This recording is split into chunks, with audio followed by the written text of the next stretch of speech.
Votre comité a eu une activité dense en 2017. Il s'est réuni 7 fois, un taux de participation de 83%. Et on s'est déjà réunis depuis le début de l'année 2018 3 fois. Et comme chaque année, nous avons revu les résultats trimestriels, semestriels et annuels. Et puis, comme l'année dernière, on a revu conjointement avec le comité stratégique le plan à moyen terme du groupe. Nous avons porté une attention particulière à la cartographie des risques et à la mise en œuvre effective des plans d'action correspondants. Nous avons aussi fait un suivi des litiges et des activités d'audit interne et de contrôle interne. Enfin, le comité a fait au conseil d'administration des recommandations qui concernent les résolutions financières soumises à l'Assemblée générale qui a lieu aujourd'hui. Nous avons également recommandé au conseil de proposer aux actionnaires le renouvellement du mandat d'Ernst & Young.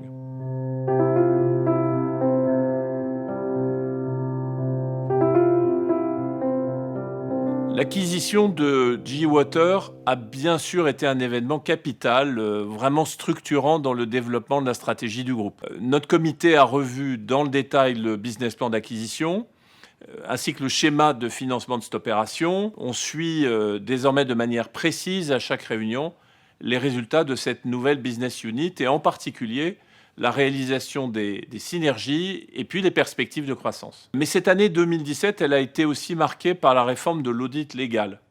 Le comité a été amené à proposer au Conseil les adaptations qui sont nécessaires de notre règlement intérieur pour tenir compte des nouvelles missions qui ont été confiées par la loi au comité. À l'occasion de la revue des comptes annuels, le comité a également examiné les rapports des commissaires aux comptes qui sont issus de cette réforme et notamment celui qui est relatif aux points clés de l'audit.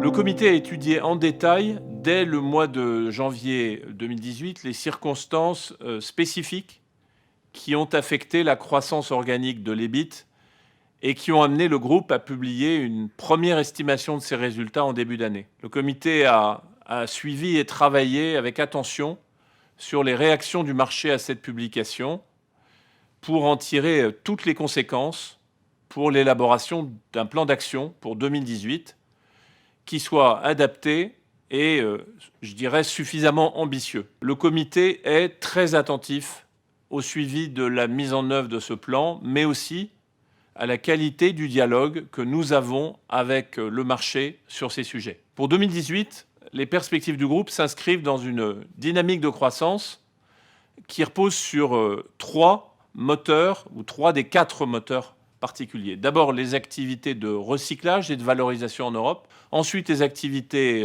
hors d'Europe, les activités internationales. Et puis, cette nouvelle business unit WTS. Le comité est confiant dans la capacité du groupe à suivre cette trajectoire en 2018. Merci à vous.